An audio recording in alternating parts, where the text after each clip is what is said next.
You know, sometimes you just have to recognize how amazing it is, the things that the Lord puts together.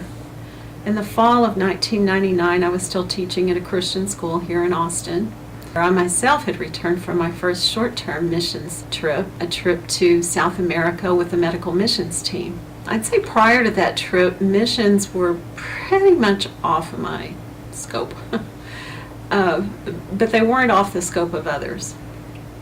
The Richland Hills Church of Christ Missions Committee was very involved in the fall of 1999 in trying to evaluate what it is churches could do, what could Richland Hills do to ensure the longevity of their missionaries on the field. Our missions chairman here at Westover Hills knew exactly how much money it cost to put a missionary on the field, and he knew exactly what the chances were of that couple staying on the field. But I didn't know any of this. Heather Hammock had just learned that she was not going to get to go to the mission field the way that she had always thought. She had prepared for years to go to the mission field, and just in that fall she learned that she would not be going.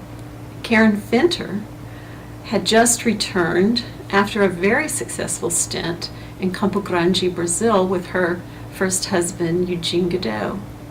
When Eugene was killed in a car accident, Karen thought her life in missions was over.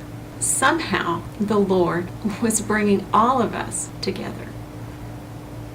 Soon after Karen Alexander and Karen Finter had met about Come Before Winter, they drove to Abilene to talk to me about becoming part of this. My heart was so pricked by their vision. I did say yes, and I have not regretted that one moment. We are soon to do our 20th renewal. The camaraderie that comes among the team members and the blessing of being with these amazing women around the world is something that I treasure deeply in my heart. I've served on the missions ministry at Richland Hills for 18 years. When Come Before Winter came in to my life, I'd been on it about 14 or 15 years. There was a season where we were realizing some of our missionaries were really in just deep heartache situations, and we really didn't know what to do to bless them. We knew bringing them home on a furlough wouldn't accomplish what they really needed, and our missions ministry formed a task force, and I got to be on that task force, and we began to plan things for missionary families where we would pull the families out, and we were thinking just different people from our church go over and just spend that time trying to bless and to pray with those people. And then you finally have to put the dollars to what you've been so excited about. And the cost of doing that for families just was more than we could think about doing at that time. The ones of us on the task force understood that, but we were still really sad that that wasn't going to get to happen. And that was in the fall of 1999 and into the year 2000 that we worked. In 2000, Karen Alexander and her husband Barry invited my husband Randy and I over for dinner one night. And after dinner, Karen began to tell me about an idea, a vision that God had given her about the possibility of getting a group of women together in the south of Spain for a renewal.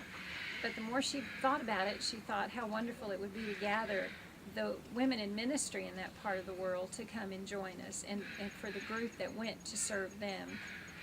I love the idea. Having been a missionary in Brazil, I knew how wonderful it would be to be able to have an opportunity to be with other women, to sing in English, to pray, to go deeper in the Word. And so I encouraged her in that. A few days later, Karen and I got together along with Heather Hammock, and we talked about what we thought the mission of a ministry like that would look like, and what a typical day on a renewal would look like. Because of my experience in Brazil, then we planned for the first Come Before Winter to be in Brazil, and that happened in 2001.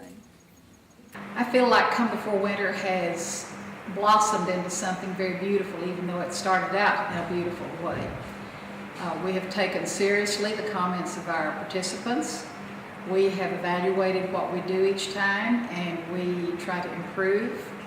We have watched it grow from not knowing for sure what we needed to do next to something very, very finished, but with lots of room for the Lord to work in it too. We like interruptions from Him.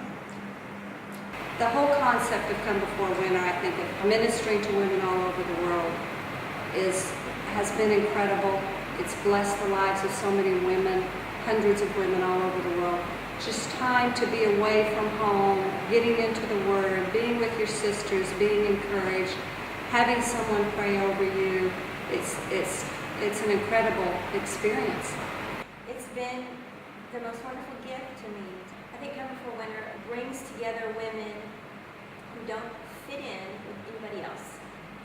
As missionaries, we don't fit in completely with our host culture, nor do we fit in completely with our home culture. But here we find a sisterhood, a kinship that is not found anywhere else. It is so nice to be surrounded by a group of sisters who understand me, plus a group of older sisters who have come to mother me, because I need spiritual mothering.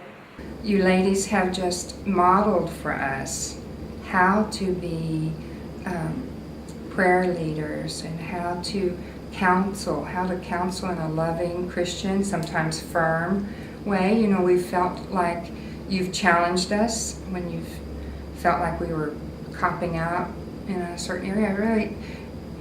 You've really modeled leadership among women. It really is a renewal process. It fills our individual spirits and souls and those empty places that we feel. Every time that I've come, you know, I come with a lot of expectation, excitement, and then as I work through the scriptures, it's like a cleansing process, just kind of tearing away some things at me and then rebuilding, and it's therapeutic, spiritually therapeutic. It's a really amazing process, and I know that it keeps a lot of women going. I feel like you caught some of the women just at the right time, you know, before they get too discouraged. We had professional teachers, scholarly ladies, godly ladies, that we were able to sit at the feet of, and it was such an honour to do that. But more than that, it was professional, but it was personal. You know, each and every one of the team at some point came alongside and touched you during a song or encouraged you in some way. It was a team approach, and I feel so blessed to have been here, and I thank everyone who played a part in that. God has shown us his kindnesses and his benefits. Well, there's been kindnesses extended to us from people that we'll never know and we'll never get a chance to thank personally, but it has been such a blessing, and I would just like to thank anyone involved in making this possible for me. I would just like to encourage anyone who is helping with this in any way to continue, because by blessing us here, we can help encourage our husbands, we can help encourage better those people that we work with, and just to thank you tremendously, and only God can repay you.